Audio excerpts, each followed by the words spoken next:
Hello, welcome my dear student to today's daily news analysis. ये होगा आपका 12 मई 2026 का अरुणाचल टाइम्स का हम लोग स्टार्ट करेगा। ठीक है। The first news is Kangri glaciers showing rapid changes, flood threat detected based on the study. So recently Arunachal Pradesh से and as well as central से एंड इंटरनेशनल से, जैसे इंडिया से आपका centre for the earth science and Himalaya, और उसके अलावा national centre for polar and ocean research जो है अलोंग विद आपका जो नेरिस है, उसके साथ फिफ्थ कांगरी ग्लेशियर्स का स्टडीज़ के लिए वो लोग गया है। सो ये स्टडीज़ में दे फाउंड कि जो front region of the glaciers है it has already melted and new lakes at the feet of 16,500 feet में एक प्रो ग्लेशियर लेक्स फॉर्मेशन का बारे में वो लोग बताया है। उसके अलावा लार्ज सिंक होल भी प्रेजेंट हुआ है आपका जो ग्लेशियर्स में। सो सच फाइंडिंग बेसिकली एक बहुत ही फ्यूचर सीरियस रिस्क को शो करता है, that is known as glacial lake outburst flood. Okay. और ये आउटबर्स्ट फ्लड जो होगा ये कहाँ में डाउनस्ट्रीम में फ्लो करेगा, आपका मागो चू का रीजन में, जिससे आपका जो ब्रह्मपुत्र रिवर बेसिन्स में जो जाता है। ओके। सो ये जो क्वेश्चंस होता है, इस तरह का क्वेश्चन ज़्यादातर सिविल सर्विस का जो मेंस एग्जाम होता है उसमें बहुत इंपॉर्टेंट होता है। Importance of glacier lake outburst होने से क्या होता है, एंड नॉर्थ ईस्ट को लेके, स्पेशली अरुणाचल प्रदेश को लेके, ये जो कांगरी ग्लेशियर्स एक्सपेडिशन को लेके हम एग्जाम्पल के तौर पे यूज़ कर सकते हैं सिविल सर्विस एग्जामिनेशन जब एनवायरमेंटल रिलेटेड क्वेश्चन पूछेगा। ठीक है। तो ये जो कांगरी ग्लेशियर से ये कहाँ लोकेट है, तवांग डिस्ट्रिक्ट में, और ये part of the Magochu river basin है जो one of the major tributaries of Brahmaputra river मतलब सिस्टम होता है। उसके अलावा ये सच ग्लेशियल आउटब्रेस ये आगे जाके जितना भी रेपेरियन स्टेज जो नदी के सामने में है वो लोग के लिए एक हैम्पर होने का मतलब सडन फ्लैश फ्लड आने का चांसेस होता है। ओके। और ग्लेशियर्स का जो मेल्टिंग होता है ये बेसिकली एक क्लाइमेट चेंज इंडिकेटर्स को शो करता है, जिसके वजह से आपका जितना भी direct consequences for the climate varieties in the Himalayan region होता है उसको शो करता है। ओके। सो इसमें कौन कौन इसका स्टडी कर रहा है, नेरिस है, उसके अलावा centre for earth and Himalayan studies and national centre for the polar and ocean research. Done. Okay. So इसमें various study for the glaciers किया जाता है, जैसे कि एक है क्रायोस्फीयर मॉनिटरिंग। तो क्रायोस्फीयर मॉनिटरिंग हम frozen water parts of the earth system specially जो ग्लेशियर्स है उसको करने के लिए हम लगाता है। ओके। सो इससे हम फिजिकल फीचर ऑफ द अर्थ का जो सरफेस होता है जिससे हम उसका डिजास्टर्स लुक को है ना, उसका वाटर पैटर्न्स लुक को हम लोग पढ़ सकता है। डन। तो ये जो मॉनिटरिंग इंफ्रास्ट्रक्चर है इसमें एज ऑफ नाउ इंडिया बहुत एडवांस फॉर्मेट में इसरो के हेल्प से सैटेलाइट बेस्ड सर्वेलेंस किया जाता है, जिससे अराउंड 7,500 ग्लेशियर्स लेक जो है उसका डिटेल एंड रिकॉर्ड हम लोग information of the new ones को हम लोग मेंटेन करता है। ओके। उसके बाद मंथली बुलेटिन्स में सेंट्रल वाटर कमीशंस जो होता है एज ए नोडल एजेंसी, वो around 902 high proximity glaciers lakes होता है, उसका एवरी सीजन का मतलब जो इन्फॉर्मेशंस होता है उसको इनपुट करता है। एंड फील्ड एक्सपेडिशन जैसे कि अभी हुआ है, ये एक्सपेडिशंस को लिया जाता है ताकि वो ग्लेशियर्स जो सिंक होल होता है ग्लेशियर्स में उसको स्टडी करे एंड उसके फाइंडिंग्स को रख सके। Okay. So early warning system के अंदर में सेंसर नेटवर्क्स इंडिया अभी डिप्लॉय किया है automated weather and water stations के अंदर में, जहाँ पे सडन राइज या तो एकदम लो वाटर होने की वजह से रेपेरियन स्टेट को जो डिफ़िकल्टी होगा उसको ऐसे अलर्ट मतलब प्री अलर्ट सिस्टम के तौर पे रखा गया है। ओके।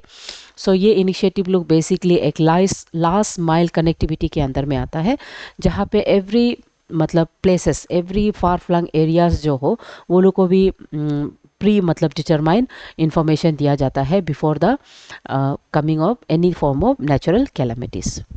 ओके। तो इसमें रिस्क इंडिकेशन भी रखा जाता है based on high medium and low risk की वो किस तरह से based on the size and altitude जो प्रॉक्सिमिलिटी होता है आपका टेम्स या विलेजेस के साथ। ओके।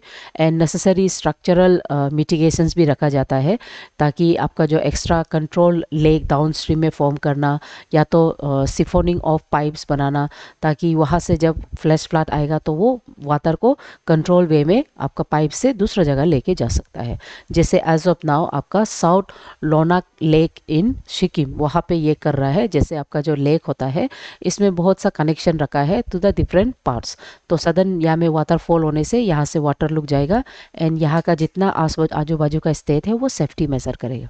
ठीक है, done. So next is international nurses day celebrated.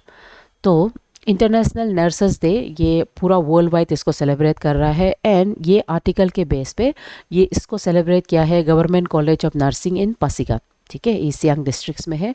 तो यहाँ का जो डेवलपमेंटल कॉरपोरेशन सीईओ है एंड एज वेल एज यहाँ का जो डॉक्टर है, they have address the student about the dedication, compassion and invaluable service of the nurses to the society. Okay, तो एग्ज़ाम के लिए इतना याद रखो, मई 12 को हम every year international nurse day celebrate करता है। ये वो डे है जिसमें birth anniversary of Florence Nightingale जो founder of the modern nursing है उसके नाम पे इसको किया जाता है। तो फ्लोरेंस नाइटिंगेल से हम क्या मालूम करना है, ये जो क्रिम्सन वार आपका 1854 टू 56 में जो हुआ था उसमें Florence Nightingale along with the 38 nurses के साथ मिलिट्री हॉस्पिटल में वो जाता है और वहाँ पे जितना भी आपका जो डिजीज़ और इंजर्ड सोल्जर्स होता है वो लोग को नर्स करता है एंड वो लोग को हेल्प असिस्ट मतलब प्रोवाइड करता है। So she is also known as lady with lamp because वो रात को हमेशा एक लैम्प पकड़ के हॉस्पिटल वार्ड्स में जो उंडर सोल्जर्स होता है वो लोग को कंफर्ट देने के लिए जाता था एंड बिकॉज ऑफ दैट उसको लेडी विथ लैम्प कहा जाता है। ओके, सो उसके बाद नाइटिंगेल एक बहुत नॉट ओनली बस केयर गिवर, वो एक स्ट्रेटेजिक ब्रिलियंट स्ट्रेटेजियन भी माना जाता है। तो सी हैज़ रिटन एक book non has notes on the nursing जिसमें वो ये जो नर्सिंग प्रोफेशंस के फाउंडेशन के बारे में बताता है एंड एज वेल एज जो नेसेसरी हाइजीन एंड सैनिटाइजेशन जो नेसेसरी है ताकि जो वार सोल्जर्स लोग का डेथ रेट को रिड्यूस कर सके उसके बारे में भी वो बताता है। ठीक है, सो बेस्ड ऑन दैट सबसे पहले saint Thomas hospital in London उसको वो इस्टाब्लिश कर सका है इन 1860। ओके, सो उसी का लेगेसी को आगे ले जाके हम नर्स डे को सेलिब्रेट करता है मई 12 में।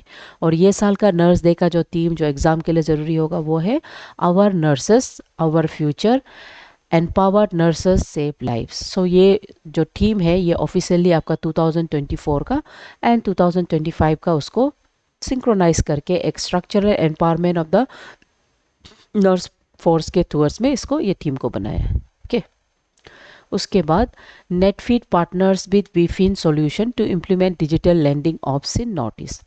सो नॉर्थ ईस्ट के लिए और नॉर्थ ईस्ट को एक डिजिटल स्टेट बनाने के लिए आपका north eastern development finance corporation इसको नेटफी बोलता है एंड वीफिन सॉल्यूशन जो एक मुंबई बेस्ड सॉल्यूशन मतलब डिजिटल सॉल्यूशन है वो लोग डिजिटल लैंडिंग इकोसिस्टम पूरा नॉर्थ ईस्ट में बना रहा है जिसमें मैनेजमेंट कलेक्शन जितना हो सकेगा वो थ्रू ऑनलाइन पोर्टल एप्स के थ्रू वो कर सकता है। ओके, सो ये ज़्यादातर आपका नॉर्थ ईस्ट रीजन के लिए ही कर रहा है। तो इसमें जो पार्टनरशिप है नेफ्वी के साथ जो पार्टनरशिप है फिनटेक फेफिन जिसको हम बोलता है, ये एक फाइनेंशियल डिजिटल फाइनेंशियल इंस्टीट्यूट है मुंबई कंपनी का और ये कोलैबोरेट कर रहा है नॉर्थ ईस्टर्न काउंसिल्स के अंदर में ताकि वो every states in the north east के अंदर में उसको एक डिजिटल कनेक्शन दे सके। ओके, सो इससे आपका क्रेडिट फ्लो इम्प्रूव होने वाला है, इजी एक्सेसिबल होने वाला है, फार फ्लंग एरियाज तक आपका ये जो कनेक्शन ऑनलाइन पेमेंट का कनेक्शन एंड यूसेज वो एक्सेसिबल हो जाएगा। ठीक है, नेक्स्ट सोमनाथ स्वाभिमान पर्व सेलिब्रेटेड। सो इंडिया में ऑल ओवर द वर्ल्ड आप लोग देख रहा होगा इंडिया एवरी पार्ट में सोमनाथ स्वाभिमान पर्व ये सेलिब्रेट किया जा रहा है एंड ये आर्टिकल में बेसिकली अरुणाचल प्रदेश को किस तरह से सोमनाथ से कनेक्ट करता है वो आर्टिकल के बारे में है। अरुणाचल में बहुत सा डिस्ट्रिक्ट जैसे लोअर सिबनसिरी हो गया, Ziro, Lohit, Siang, east Kameng west Kameng and lower Siang, यहाँ पे बहुत इंपॉर्टेंट मोनूमेंट्स है जो सोमनाथ यानी कि शिव का जो मंदिर है उसको लिंक करता है ना। तो इसीलिए ये आर्टिकल में spiritual and cultural link between Arunachal and Somnath temple in Gujarat उसके बारे में वो बताता है। ओके, जैसे सिद्धेश्वर नाथ शिवलिंग जो आपका जीरो में पाया है और जिसमें भी शिव तांडव नित्रिया एंड ये सब जो डिस्प्ले मतलब डिस्प्ले करता है ये डांस को, ये connection spiritual connection Somnath temple को शो करता है। Okay, so culturally and religiously if we see, Arunachal Pradesh में सिद्धेश्वर नाथ शिवलिंग जो जीरो में लोकेटेड है, जिसको one of the largest natural lingams हम मानता है इन द वर्ल्ड। उसके अलावा मालनीतन जो लेकाबली में है ना, आर्कोलॉजिकल रूइंस है। दांगोरी बाबा शिव मंदिर जो आपका पासीघाट में है। ये सब एक कल्चरल लिंक हमको सोमनाथ के साथ कनेक्ट करता है। सो इससे हम एक भारत श्रेष्ठ भारत का जो कंसेप्ट है उसको एक एग्जाम्पलरी के तौर पे किस तरह से eastern most and the western most part of the India एक दूसरे से कनेक्टेड है उसको शो करता है। ठीक है, तो सोमनाथ टेम्पल के बारे में, द मॉडर्न टेम्पल को रिकंस्ट्रक्ट करने में सबसे बड़ा एफर्ट आता है सरदार वल्लभ भाई पटेल का। इंडिया का इंडिपेंडेंस के बाद 1951 में सबसे पहले सरदार वल्लभ भाई पटेल जब सोमनाथ टेम्पल को जाने मतलब देखने जाता है तो उसका रिवाइवलिज्म है ना, रिकंस्ट्रक्शन को वो करता है। एंड उसके बाद फर्स्ट प्रेसिडेंट इसका जो इनाग्रेशन होता है उसको 1951 में फर्स्ट प्रेसिडेंट हमारा राजेंद्र प्रसाद करता है। एंड इसका हिस्ट्री के बारे में, Mohammad of Ghazni in the year 1924 to 25 के अंदर में वो 17 टाइम इंडिया को रेड करता है और उस रेड में उसका 16th एक्सपेडिशन में वो सोमनाथ टेम्पल को डिस्ट्रॉय करता है। ठीक है, सो सरदार वल्लभ भाई एफर्ट के वजह से। एंड उसके अलावा ये टेम्पल का जो फंडिंग होता है उसको महात्मा गांधी बोलता है कि श्री सोमनाथ टेम्पल ट्रस्ट के थ्रू, यानी कि पब्लिक डोनेशन के थ्रू ये टेम्पल को बनाया जाए। ओके, सो ये प्रोजेक्ट आपका मारू गुर्जारा स्टाइल ऑफ आर्किटेक्ट्स में बनाया गया है, ये भी याद रखो। और इसका जो प्राण प्रतिष्ठा होता है उस समय का जो प्रेसिडेंट था है ना, राजेंद्र प्रसाद, इसको किया गया है। ओके, उसके बाद फाइनल टेम्पल का जो complete structure and dedication to the nation, इसको शंकर दयाल शर्मा जो उस समय का 1995 का जो प्रेसिडेंट है वो किया है। डन। तो आज हम एमसीक्यू को देखेगा। पहला, Kangri glaciers recently in the news for the rapid melting and glacier lake outburst strait is located in which district of Arunachal Pradesh? तो ये हमारा तवांग में है। Which organization is the nodal agency in India for monitoring high priority glacial lake by satellite during the melting season? ये central water commission हमेशा इसका monthly bulletin reports बनाता है। International Nurses Day is celebrated annually to commemorate birth anniversary of Florence Nightingale. What is the official theme? है ना, तो official theme क्या होगा? Our nurse our future empower nurses saves life. उसके बाद NEDFi recently partnered with Veefin solution to digitalize lending operations. Which of the following best describes the function of loan originating system? ठीक है, इससे लोन इनिशिएटिव भी मिलेगा। The initial process of application writing and credit approval. उसके बाद सोमनाथ स्वाभिमान पर्व was celebrated in 0 at Siddheshwar Nath Shivling.